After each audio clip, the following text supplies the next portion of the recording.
Friends, today we are starting our first lesson from your first book, Hornbill. The first lesson named The Portrait of a Lady by Khushwant Singh. Khushwant Singh, one of the famous Indian English writer, और जो ये इनका the portrait of a lady है, in this lesson he is talking about his grandmother and his relation with his grandmother, कि वो relation कैसे develop होता है और कैसे बचपन से लेकर जब दादी उसको उसके साथ में रहती हैं, उसकी फ्रेंड के समान, फ्रेंड की तरह उसके साथ में रहती हैं गांव में, और फिर शहर में, और फिर लास्ट में दादी कैसे जब मर जाती हैं तो कैसा खुशवंत सिंह फील करता है। तो ये सारी चीज़ें खुशवंत सिंह ने इस एक छोटे से लेसन में बताई हैं, the portrait of a lady. तो इसमें कुछ एक्सप्रेशंस हैं इन द टेक्स्ट जो कि बाद में इस लेसन में आएंगे। ये एक्सप्रेशंस या phrases kind of, the thought was almost rewarding, a veritable bedlam of chirpings, an expanse of pure white serenity, frivolous rebukes, a turning point, the sagging skin of the dilapidated drum, accepted her seclusion with resignation। तो इनका meaning text में आएगा, और अगर वैसे देखें तो the thought was almost revolting का मीन्स होता है कि जो थॉट है, the thought was almost revolt. Revolt means होता है किसी चीज़ के अगेंस्ट में जाना, रिवॉल्ट करना किसी को। अ वर्टेबल बैडलैम ऑफ चर्पिंग, इसका मीन ये होता है कि कंफ्यूज्ड वॉइसेस। तो ये चर्पिंग, जो बर्ड्स आते थे उसकी दादी जिनको फीड करवाती थी, उन बर्ड की जो चर्पिंग थी वो बैडलैम, वर्टेबल बैडलैम के समान, जैसे किसी जो एक जो कन्फ्यूजन वाला क्राउड जब आपस में बातें करता है, कुछ भी समझ में नहीं आता लेकिन शोर होता है, तो उसके लिए ये वर्ड यूज होता है। An expense of pure white serenity, ये भी दादी का जो अपियरेंस था उसके लिए आया है कि वो वाइट जो साड़ी पहनती थी, वाइट कपड़े की, खादी की, और जो उसका जो एक्सपेंस था एकदम वाइट, तो वो एक फ्रेशनेस, एक शांति, एक पीस जो है वो पूरे घर में उनके फैला देती थी।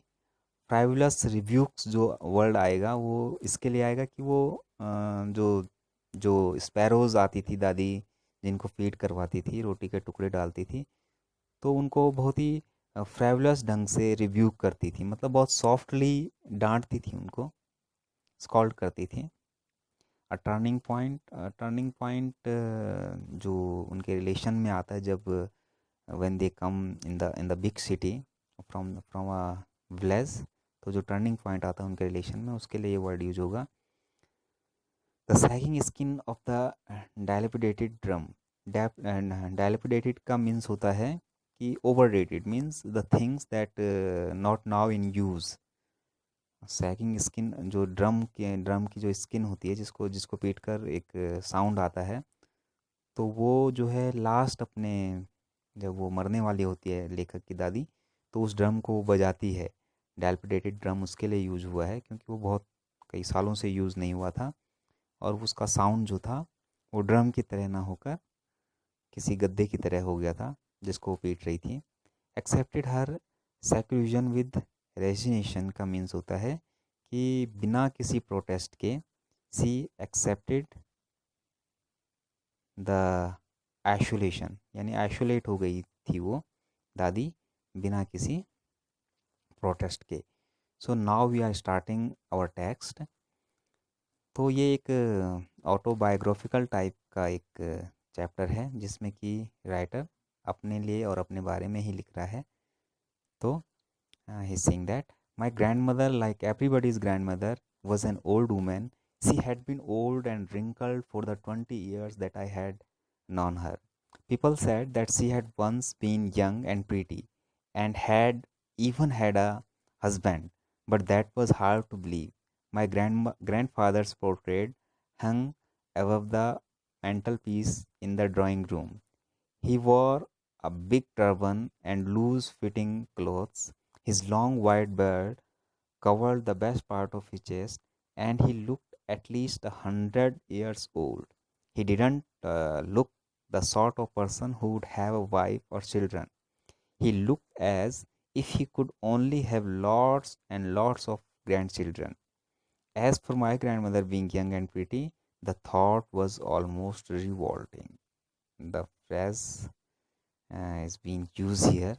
She often told us of the games she used to play as a child that seemed quite absurd and undignified on her part, and we treated it like the fables of the prophets she used to tell us. तो first paragraph में poet अपनी दादी के बारे में बता रहा है और अपने दादा के बारे में बता रहा है कि कैसी थी दादी, ओल्ड, बहुत ज़्यादा बूढ़ी, and he had a wrinkled face. जब से मैंने दादी को देखा था तो उसका जो फेस था वो रिंकल्ड ही था। रिंकल्ड का मीन्स होता है an old face where the lines goes from here to there, झुर्रियाँ पड़ा हुआ चेहरा। पीपल सेड, और लोग कहते थे कि she was once been young and pretty. लोग बताते हैं कि वो सुंदर थी जब जवान थी, और she had even an husband, उसका एक पति भी था, लेकिन मुझे विश्वास नहीं होता था।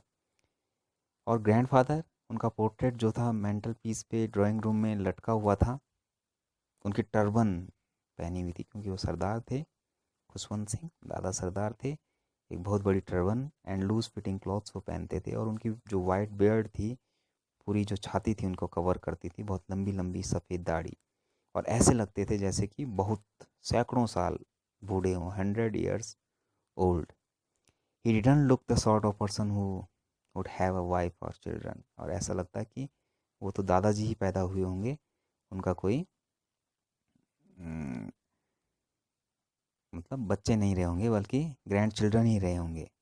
और जहाँ तक दादी माँ के क्या होने का, यंग और प्रीटी होने का क्वेश्चन है, तो जो थॉट है, द थॉट वाज रिवॉल्टिंग, तो ये एक्सप्रेशन यहाँ पे यूज हुआ है। देखिए, तो कौन सा विचार रिवॉल्टिंग था, विरोधी विचार कौन सा था, कि दादी जो थी वो जवान और सुंदर रही होंगी कभी, क्योंकि राइटर ने कभी उनको देखा ही नहीं वैसा। जब से राइटर ने देखा था सी हैज़ अ रिंकल्ड फेस, तब से उनका चेहरा जो है रिंकल्ड ही था हमेशा।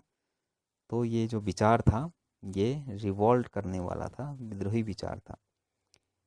और दादी जो है, she always often told us about the games she use to play as a child. जब वो छोटी रही होंगी तो जो गेम्स वो खेलती थी उनके बारे में हमें बताती थी, और उन पे हमें विश्वास नहीं होता था, क्योंकि दादी जब वो सोचते हैं कि हमेशा से दादी ही रही होंगी, कभी छोटी बच्ची नहीं रही होंगी, और हम उनकी कहानी, उनके गेम्स की कहानियों को एक फेबल्स और प्रॉफिट्स की तरह लेते थे, परियों की कहानी की तरह, जो वो उनको जो कहानियाँ सुनाती थी अपने बचपन की।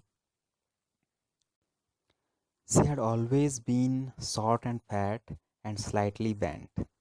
Her face was a criss-cross of wrinkles running from everywhere to everywhere. No, we were certain she had always been as we had known her. अब वो कहता है राइटर, दादी जो थी छोटी थी, मोटी और स्लाइटली बैंड और झुकी रहती थी बुढ़ापे के कारण। Her face was a criss cross of wrinkles running from everywhere to everywhere, जैसे उसने पहले भी बताया, पूरे चेहरे पे रिंकल्स थे। और कहता है कि नहीं, हम बिल्कुल सर्टेन हैं, वी आर कॉन्फिडेंट दैट, कि दादी बूढ़ी ही रही होंगी हमेशा।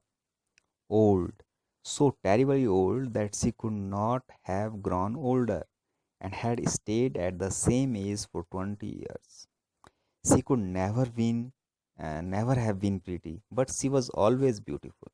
अब now the thought was contrasting here.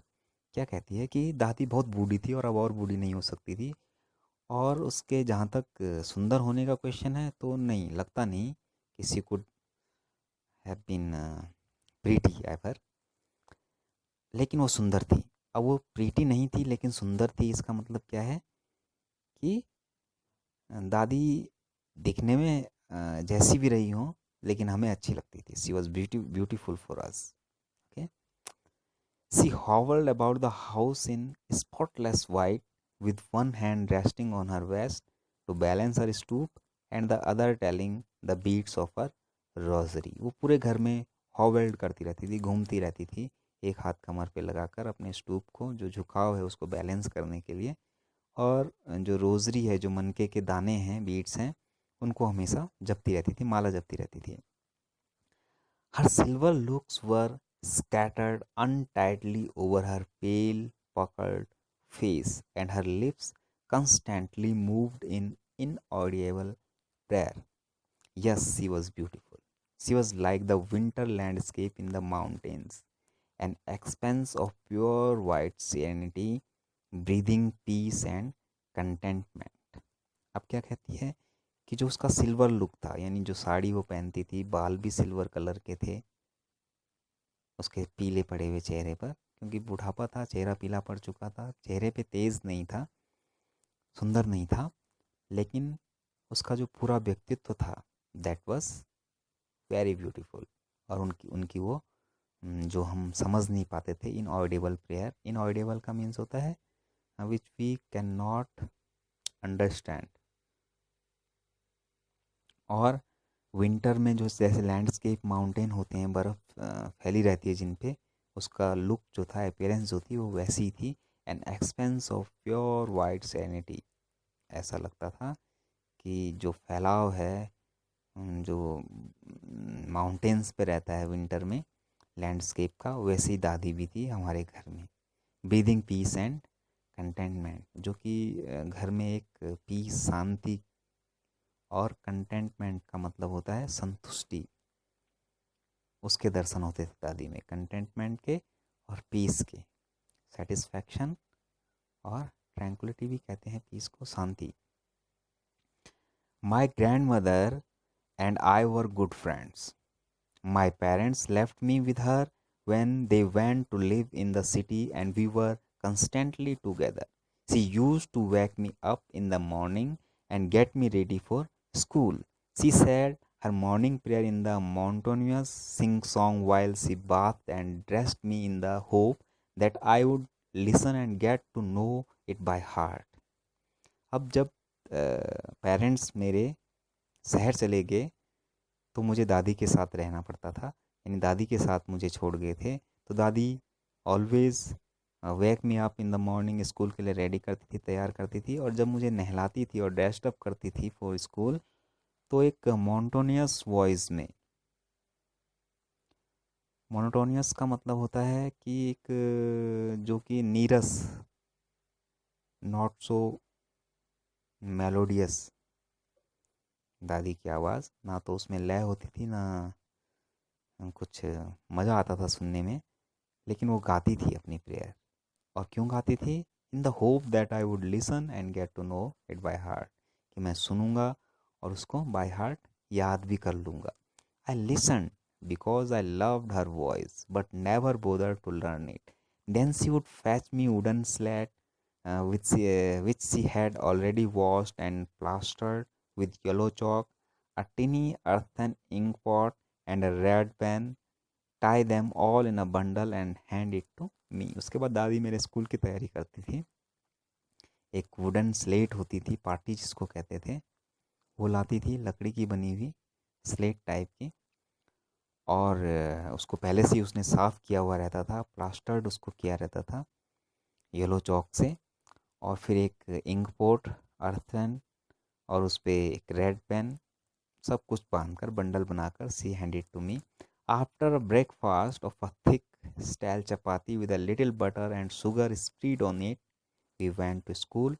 She carried several stale chapatis with her for the village dog. और फिर हमारा ब्रेकफास्ट होता था, और ब्रेकफास्ट किसका होता था?